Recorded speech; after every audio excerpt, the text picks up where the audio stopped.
Ketika saya di penjara di Tanah Bali dengan diborgol kaki tangan saya di Tanah Bali, saya seorang putra Bali diperlakukan tidak manusiawi, rasanya melanggar HAM.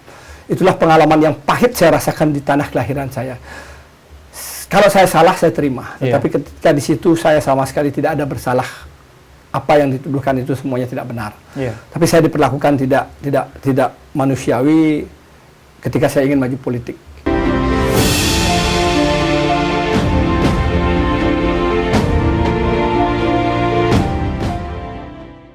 Om Swastiastu, salam rahayu pemirsa Hindu Channel. Kali ini kita akan berbeda karena pemirsa sudah lihat ini situasinya, sudah lihat suasananya. Hari ini khusus spesial, saya bersama seorang tokoh yang sangat fenomenal dan sangat terkenal namanya di Bali. Nah, langsung saja kita sapa siapa sih beliaunya ini. Nah, seperti apa sih sepak terjangnya beliau sampai terkenal di mana-mana dan di media pun juga sering aktif menggaungkan taksunya Bali seperti itu. Langsung saja kita sapa beliaunya, pemirsa Hindu Channel. Om Swastiastu. Om Swastiastu, beliau yang jeli. Ampura jero niki tiang dari pemirsa Hindu Channel sudah jauh-jauh hari bertanya nih pemirsanya, tolong cari toko ini, tolong cari informasinya tentang toko ini, dan beliau sangat aktif gitu kan, sangat sering sekali menggaungkan tentang taksu Bali. Nah, sebelum saya bincang-bincang lebih jauh, saya ingin tanya nama lengkap jero ampura niki, yang tiang tahu nama jero Bima Ismaya Jaya. Ya, nama lengkap tiang sebenarnya Iketut Putri Ismaya Jaya. Sebelumnya mohon maaf, izinkan saya menyapa dulu. Siap. Om Swastiastu. Salam rahayu buat semeton di seluruh Nusantara penggemar Hindu Channel. Khususnya salam berbahagia dan salam hormat dari Iketut Putri Ismaya Jaya. Salam Kesatria Kris Bali, salam ngayah di Tanah Bali. Nah, luar biasa nih, salam Kris Bali gitu. Ya, salam Kris Bali. Ampura jero, tadi kan saya sudah tanya-tanya tentang memang karena jero ini sangat menggaungkan tentang taksu Bali.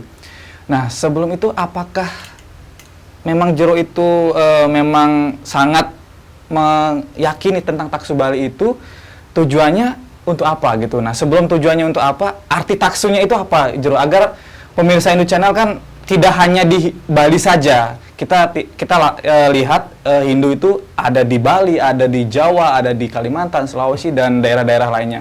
Mungkin jero bisa sampaikan tentang arti taksu tersebut. Ya, ini kupasan tentang taksu menurut saya ya. Menurut saya, biar tidak menyalahi, nanti ada persepsi yang berbeda-beda dengan para tokoh Hindu, para ahli spiritual atau apapun itu, biar tidak nanti saya disalahkan. Betul. Menurut persepsi saya, taksu itu adalah kekuatan yang diberikan oleh semesta kepada alam semesta.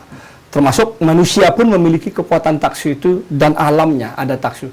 Nah, bagaimana kita menjaga dan membangkitkan taksu? Itu yang sering saya bilang, menjaga taksu Bali, menjaga taksunya Tanah Bali. Hal yang sepele pernah saya lakukan ketika saya di penjara, dalam waktu penjara yang pertama, itu saya 3 bulan di penjara LP Kerobokan, salah meminta orang untuk melakukan trisandi, tidak dengan kaset lagi. Karena ketika dengan kaset, di situ tidak ada taksu menurut saya, tidak ada kekuatan semesta. Taksu itu adalah bagaimana getaran diri kita membawa sang roh untuk menggetarkan kekuatan sehingga alam semesta mendengar apa yang kita doakan. Di situ akan terjadilah kekuatan taksu Tanah Bali. Makanya ada kekidungan, apapun itu mempunyai makna kekuatan taksu itu sendiri. Berarti artinya jero sebelum pengalaman itu sudah terjadi kepada jero tentang arti taksu itu, dan jero memang sudah mengalami, dan artinya selama ini apa yang jero sampaikan, apa yang jero selalu beritakan, videokan tentang taksu itu ternyata memang jeronya sendiri sudah merasakan hal tersebut. Nah, saya lihat nih jero di tempat jero gitu kan, pemirsa pasti sudah lihat ini suasananya gitu jero, suasananya, dan saya lihat barang-barang antiknya ini, dan barang-barang ya saya lihat memang maaf nih jero, sedikit mistis gitu kan. Bagi saya pribadi mistis, apalagi bagi pemirsa di luar sana gitu kan, melihat hal-hal ini pasti sangat bagi mereka mistis gitu kan. Nah, mungkin saya ingin tahu kenapa Jero sangat suka dengan hal-hal seperti ini, mengoleksi hal seperti ini? Apakah memang ada tujuan atau seperti apa? Ya, ketika ingin senang mengoleksi begini tanpa mengalir aja, tanpa ada saya menginginkan sesuatu, karena saya senang seni dulu. Senang seni, senang keunikan, akhirnya senang merasakan sesuatu yang berbeda. Ini sebenarnya kalau orang luar mungkin melihat biasa-biasa aja. Tapi ketika kita orang spiritual merasakan sesuatu itu adalah suatu kebanggaan, kesenangan. Karena kita bisa merasakan sesuatu itu sendiri. Bagi orang luar ini biasa. Tetapi ketika orang ngerti ini ada hal energi yang menarik. Sehingga saya senang menjaga taksu itu hal-hal yang bisa saya membuat saya merasa nyaman, senang. Itulah kekuatan taksu yang ada dengan saya menjaga, mengaturkan sembahan, untuk menjaga beliau, merawat, mengaturkan dengan doa. Itu yang saya lakukan. Oke, nah Jero, untuk hal-hal yang di sini yang Jero koleksi, mungkin bisa ditunjukkan mana yang memang sering Jero bawa kemana saja atau bepergian gitu, yang mana Jero? Ya, ini kan saya dikenal dengan nama Kris, Pak Kris. Kadang-kadang Kris itu adalah singkatan. Singkatan Ketut Putra Ismail Jaya atau Kesatuan Republik Indonesia, itu Kris. Nah, ketika ngomong Kris, kalau tidak bawa Kris kan tidak lucu. Jadi ngomongnya namanya kris, tapi kok tidak punya kris? Betul. Saya ada beberapa kris, tidak banyak saya punya koleksi. Ini salah satu kris yang memang kita buat baru-baru ini. Saya buat sendiri, saya ikut nempa sama para pandi dengan 55 orang soroh yang berbeda. Artinya ketika ngomong soroh yang berbeda, ada waris-waris yang berbeda. Ada dalem, ada arya, ada pasek, ada pandi, dan banyak arya yang ikut di sini. 55 ini mengerjakan baru-baru ini, sehingga ini menjadi barang yang ketika upacara sembahyang atau acara ritual saya sering bawa. Dan ini juga pemberian yang konon ini adalah punya leluhur saya dulu, diberikan oleh seorang juru mangku, sehingga ini juga kalau ke pura saya bawa. Dan saya juga mempunyai keris yang dulu waktu saya maju DPD RI, ini yang saya sering bawa keris ini. Ini keris yang punya istri dan punya anak. Ini keris ini menikah ketika orang saya yang sering bersama saya itu anaknya meninggal, masih muda, punya pacar hamil. Nah, ketika pacarnya hamil ini, pacarnya meninggal, siapa yang bertanggung jawab, siapa yang menikah? Nggak ada. Harus dinikahkan sama keris. Jadi ketika dinikahkan sama keris, tanpa sengaja saya bawa, inilah dipinjam, inilah yang nikah sama anaknya saudara saya untuk dikawinkan. Sehingga keris ini sekarang sudah punya anak dan sudah ada anaknya perempuan. Ada juga keris yang sering saya pakai, simbol Yayasan Santa Keris Bali, ada posisinya di sana. Itu keris itu keris yang saya pakai simbolnya yayasan. Lekuknya 31, itu keris saya dapat bertemu di Triwulan Majapahit bersama keris Empu Gandring. Itu disaksikan banyak orang, dan itu katanya sang yang ada di situ yang dianggap abiseka raja. Bahwa keris itu 500 belum pernah dikeluarkan, belum pernah diupacarai. Ketika saya datang itu dikeluarkan untuk menyambut kedatangan saya. Luar biasa, Jero. Saya juga melihat bagaimana Jero sebagai ya memang senang dengan seni dan sangat senang dengan hal-hal yang spiritual gitu kan. Salah satunya tadi sudah sampaikan Jero, bagaimana tadi Jero menyampaikan tentang keris-kerisnya. Artinya memiliki, setiap apa yang Jero miliki itu memiliki makna, bukan artinya tidak ada makna atau hanya sekedar hobi saja begitu kan. Nah Jero, saya ingin lebih jauh bertanya tentang Jero. Latar belakang Jero, boleh saya ingin tahu sedikit, Jero aslinya dari mana, Balinya, dan kalau secara umum itu sorohnya atau wangsanya dari mana? Mungkin bisa disampaikan kepada pemirsa Hindu Channel. Ya, saya putra kelahiran Karangasem. Saya kelahiran Karangasem, tapi asli kawitan saya Buleleng.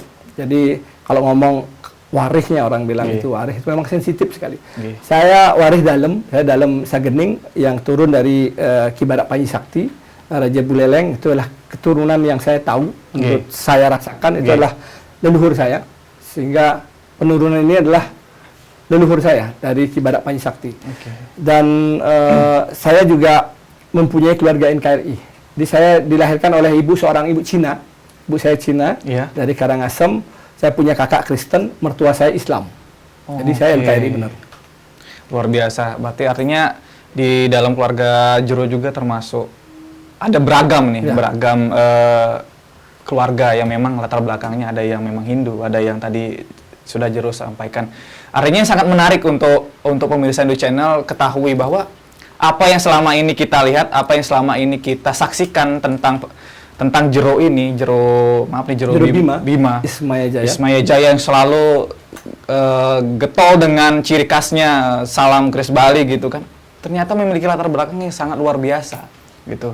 Nah, kita lanjut lagi Jero tentang pengalaman Jero yang paling pahit sehingga Jero hari ini bisa dengan begitu luar biasanya sangat semangat, sangat ingin mempertahankan Taksu Bali. Mungkin bisa disampaikan sedikit pengalaman yang sangat pahit gitu. Ya, pengalaman saya yang sangat pahit adalah ketika saya di penjara di tanah Bali dengan diborgol kaki tangan saya di tanah Bali. Saya seorang putra Bali diperlakukan tidak manusiawi, rasanya melanggar HAM. Itulah pengalaman yang pahit saya rasakan di tanah kelahiran saya. Kalau saya salah, saya terima. Tetapi ketika di situ saya sama sekali tidak ada bersalah. Apa yang dituduhkan itu semuanya tidak benar. Tapi saya diperlakukan tidak manusiawi ketika saya ingin maju politik. Dari situlah membuat rasa saya ingin berjuang. Saya ingin saudara-saudara saya Hindu Dharma dimanapun berada. Tanah Bali pun tidak sampai mengalami hal yang sama seperti saya. Dan saya akan berjuang untuk membela mereka ketika saya mempunyai kelebihan, mempunyai pengalaman. Apalagi sekarang saya Yayasan Santa Keris Bali ada seluruh Bali. Ribuan orang ada bersama saya. Mungkin puluhan ribu sudah bersama saya. Dan ada puluhan pengacara juga mendampingi saya di Yayasan Santa Keris Bali untuk membela saudara-saudara saya yang terzolimi. Saya tidak mau itu terjadi. Dan saya yakin Tuhan pun akan menuntun kebenaran. Dan saya yakin juga yang melakukan itulah oknum, bukan institusi yang salah, tapi oknumnya yang salah. Satu hal lagi, Jero, tentang Taksu. Sebelumnya pengalaman pahit itu tentu membuat Jero bangkit. Dan Jero percaya tentang adanya Betara. Di Bali, khususnya di Bali, pemirsa juga sudah tahu. Ada suatu ketika di mana Jero di sana meyakini Betara itu selalu mengiringi diri kita. Betara itu selalu menunggu diri kita untuk mengadu, untuk berharap, memohon, untuk memohon bimbingan, kerahayuan, kesehatan, keselamatan, dan sebagainya. Bagaimana menurut Jero gitu? Ya, saya kebetulan ini adalah tapakan Betara. Saya merasakan kehadiran Betara atau kerauhan, ketedunan itu dari 2009. Saya merasakan beliau. Dan akhirnya ketika saya diuji di proses hukum penjara yang pertama, kasus saya yang pertama, di situ lagi saya meyakinkan bahwa Betara di tanah Bali itu ada. Bagaimana prosesnya? Ketika saya berproses, saya dibawa ke LP Kerobokan, di situ saya sudah maju di PDRI, nomor saya sudah keluar. Saya sumpahkan demi Desa Angin Duase. Saya sumpahkan demi Desa Angin Duase, demi Betara-Betari di tanah Bali. Demi leluhur saya. Kalau saya bohong, saya akan dilaknat, dinistakan, dihancurkan saya menjadi manusia di tanah kelahiran dan inkarnasi saya. Tapi ketika kebenaran yang saya sampaikan alam semesta itu Betara mempersaksi bahwa saya menyampaikan kebenaran akan dianugerahi alam semesta untuk menjadi orang berguna di tanah kelahiran saya, tanah Bali dan alam Nusantara ini, untuk menjadi yang berguna. Ketika saya di penjara yang pertama, saya akhirnya bisa ke LP Kerobokan. Dari Brimob, saya di penjara di Brimob dengan kaki dan tangan diborgol. Akhirnya saya setelah 2 bulan, 61 hari saya dibawa ke ke LP Kerobokan. Di situ kakak saya datang sama pengacara datang, mengatakan harus bayar hakim sama jaksa. Karena nomor saya sudah muncul di PDRI. Saya katakan saya tidak mau. Kakak saya bilang, saya yang ngurus uang, saya yang bayarin. Saya bilang, saya nggak mau. Kenapa kamu nggak mau? Kamu kan bisa maju di PDRI. Wah, kamu nggak akan dihukum 2 tahun atau 3 tahun. Kalau kamu nggak bayar, kamu akan dihukum. Sekarang zaman uang. Ingat, sekarang zaman uang. Nggak bisa, kamu nggak pakai uang. Saya bilang, saya nggak mau. Kamu nggak bisa maju, nggak masalah. Kenapa kamu nggak mau? Saya benar, itu yang pertama. Di mana tak salah saya membawa kebenaran. Yang kedua, saya tiap hari muja Betara. Sembahyang saya ke pura Padmasana yang ada sana, memohon keadilan, memohon tangan Ida Betara, mohon Ida Betara hadir untuk saya. Saya sampaikan, saya memuja. Kalau saya pakai uang, artinya Betara tidak ada. Di tanah Bali nggak ada Betara, uang yang dipakai. Uang yang dipakai untuk berjuang. Bukanlah tangan Betara yang dipakai untuk berjuang. Ketika kita benar. Kakak saya bilang, kamu siap ngurus juga segala macam? Siap. Akhirnya tidak pakai uang, saya nggak mau, karena saya bawa benaran, saya berdoa selalu. Dan saya ketok palu, seminggunya saya bebas. Dan bebas saya adalah purnama Kajeng Kliwon dan hari Tuhan Yesus hari Minggu. Di situ saya percaya adanya ide Betara, adanya kebenaran, adanya beliau. Jadi kepada semua semeton Hindu Dharma, siapapun yang menonton channel ini, ketika kita membawa kebenaran, jangan pernah kita takutkan untuk berjuang dengan kebenaran kita. Jangan pernah kita ragu untuk melakukan kebenaran. Ketika kebenaran yang kita lakukan, yakinlah Tuhan akan memberikan dan ide Betara akan menuntun kita untuk mendapatkan keadilan, karena keadilan itu ada dan keadilan itu nyata akan kita dapatkan kepada siapapun yang mencari keadilan dengan doa ketulusan kepada alam semesta. Itu yang saya yakini. Luar biasa, Jero, saya sampai merinding mendengar apa yang Jero sampaikan. Memang itu tidak rekayasa, itu memang tulus dari hati Jero sebagai memang yang dilahir dan tinggal di Bali gitu kan, dan memang sangat ingin menjaga keutuhan Bali, terutama Taksu Bali. Oke, Jero, ampun nih kita yang tidak berhenti merinding gitu, karena memang karma saya bertemu dengan Jero dan memang bisa belajar dan ingin tahu tentang bagaimana perjalanan Jero sebagai orang yang sangat percaya tentang Taksu Bali. Jero, ini mungkin terakhir pertanyaan dari saya. Keseharian Jero, apa mantra yang selalu Jero ucapkan, selalu Jero pikirkan, selalu Jero bawa kemana saja di dalam hati Jero? Bisa diucapkan dan mungkin pemirsa bisa mendengarkan. Ini pertanyaan sangat bagus ya. Jadi ketika saya mengalami proses penjara dan akhirnya saya bebas, tiap hari sampai hari ini saya sumpahkan diri saya, ketika saya bohong kembali lagi alam semesta akan menghukum saya, ketika saya benar saya akan diberikan anugerah alam semesta. Setiap hari saya melakukan pagi puja Trisandi, panca sembah dan japa saya 540 ketika saya pagi berjapa, 540 japa saya dengan berbagai macam japa, mantra japa. Ke siang ketika saya tidak ada tamu, ketika saya tidak keluar dari Denpasar, tidak keluar dari rumah, saya melakukan puja Trisandi dan panca sembah saya dan japa saya 108. Sore atau malam itu juga saya puja Trisandi, panca sembah dan japa saya 108. Di situ saya memohon kepada leluhur saya, Betara-betari yang melindungi saya, yang bersama saya, untuk memberikan jalan anugerah kepada saya, mengampuni segala dosa saya, mengampuni dosa umat manusia dalam semesta ini. Diberikan kita anugerah terbaik, diampuni segala dosa kami sebagai manusia, diberikan kami kesempatan untuk bangkit lagi dan menghidupkan kembali perekonomian yang ada di alam semesta. Itulah doa setiap hari yang saya aturkan kepada alam semesta, kepada umat manusia. Oke, Jero, tadi Jero sudah menyampaikan tentang perjalanan Jero, terutama tadi di saat Jero mengalami keterpurukan di penjara. Jero juga menyampaikan, Jero selalu berdoa, selalu mengucapkan mantra. Bisa disampaikan mantra tersebut, bisa diucapkan, biar pemirsa Hindu Channel dimanapun berada bisa mendengar hal tersebut. Nah, itu ketika saya di Brimob, ini mantram ini yang sering saya lantunkan, yaitu Gayatri Mantram. Dengan lalunan nada yang saya pakai untuk, kenapa saya melantunkan nada, ketika di situ saya tidak bisa bicara sama siapapun. Saya tidak bisa ngomong sama siapapun, hanya bisa dengan mantram saya melakukan ini untuk didengar oleh alam semesta, didengar orang-orang. Mantramnya mungkin saya seperti ini.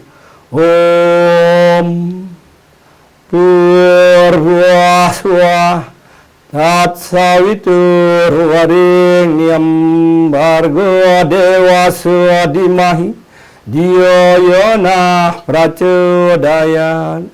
Om Purvaswaha Tat Savitri Varenyam Bhargo Devasya Dhimahi Dhiyo Yona Prachodayate. Om Bhurvuraswaha Tat Savitri Varenyam Bhargo Devasya Dhimahi Dhiyo Yona Prachodayate. Itulah mantram yang sering saya lantunkan ketika saya di penjara. Boleh dilihat di channel YouTube saya, Ismail Jaya, ada mantram itu. Entah itu dibenarkan atau disalahkan oleh semeton Hindu Dharma saya atau semeton Dresta Bali saya, tapi itulah yang saya lakukan. Itu kurang lebih Jero, yang sering saya lantunkan. Mungkin terakhir untuk pertanyaan kepada Jero, ini mengenai tadi sudah sampaikan tentang mantra, tentang pengalaman Jero, tentang kisah-kisah Jero yang memang bagi pemirsa Hindu Channel sangat menginspirasi, sangat memotivasi. Dan sebagai Hindu, baik itu Hindu Bali, Hindu Jawa, Hindu Kalimantan, Kaharingan, dan sebagainya, tentu hal-hal seperti ini yang diperlukan, sangat dibutuhkan supaya Hindu kelak kedepannya tidak akan tergerus oleh terjangan-terjangan, baik itu ada yang ingin menghancurkan Bali yang memang sering terjadi kan, berita-berita yang kita dengar, kita lihat gitu. Ini terakhir untuk pemirsa Hindu Channel, bisa sampaikan pesan untuk baik itu Hindu Bali ataupun Hindu seluruh Nusantara. Silakan Jero. Ya, kalau saya sih mewakili diri pribadi dulu. Tidak berani mewakili siapapun, saudara saya, para senior saya, para suhu saya, para pelingsir saya di Ratu yang ada di tanah Bali. Saya hanya ingin Hindu itu kecil, Bali itu sedikit punya saudara Hindu.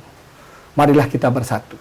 Marilah kita jaga warisan leluhur kita. Mari kita kuatkan diri kita tanpa tergoyahkan oleh aliran kepercayaan apapun. Ketika itu yang kita yakini bahwa dibawa turun-temurun oleh leluhur kita.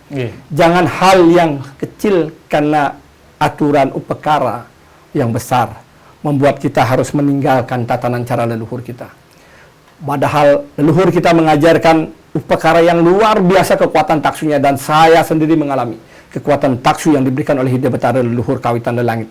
Itu sangat membantu saya dalam segala proses kehidupan. Saya bisa berdiri hari ini, saya bisa tegar hari ini, saya bisa menghadapi segala proses kehidupan karena adanya leluhur saya yang membantu saya untuk melepaskan dari jeratan-jeratan kasus yang terjadi pada diri saya, dan adanya betari-betari di tanah Bali yang menjaga saya dan melindungi saya yang tidak punya apa-apa di tanah Bali. Saya punya betari, saya punya leluhur, saya punya keyakinan yang saya jaga di tanah Bali. Mari kita jaga keyakinan apa yang diajarkan leluhur, itulah yang harus kita kuatkan. Terima kasih. Jero, suksemu atas pencerahannya hari ini, atas motivasi kepada pemirsa Hindu Channel. Semoga apa yang Jero Bima sampaikan bisa menginspirasi pemirsa dimanapun berada, dan kita sebagai Hindu harus ajeb, harus bersatu. Harus bersatu. Jangan sampai terpecah belah karena suatu hal kecil gitu. Jero, saya ucapkan terima kasih banyak atas waktunya, atas pencerahannya. Semoga selalu dalam kesehatan, kerahayuan, mogi-mogi keselamatan, dan diberikan panjang umur. Doa saya juga buat Hindu Channel, semoga semakin sukses, channelnya semakin mendidik, semakin mengedukasi. Mari kita banggakan channel yang kita punya, yaitu channel Semeton Hindu, untuk semakin berjaya dan sukses di Nusantara ini. Itulah pemirsa hari ini perbincangan saya dengan Jero Bima, sebagai tokoh yang sangat memang diseganin dan sangat fenomenal di Bali terutama. Jangan lupa pemirsa Hindu Channel selalu dukung Hindu Channel dengan cara like, komen, dan share. Tentunya pemirsa Hindu Channel jika ingin berkunjung ke channel Jero Bima, langsung saja cek channel YouTube-nya. Dan selanjutnya jika ada yang ingin bertanya tentang hal-hal apapun, langsung saja tulis di kolom komentar, dan selalu tetap jaga kesatuan Hindu. Jero, mari kita tutup dengan Paramesanti. Om Santi Santi Santi Om. Jero. Suksema. Suksema Jero. Rahayu. Rahayu.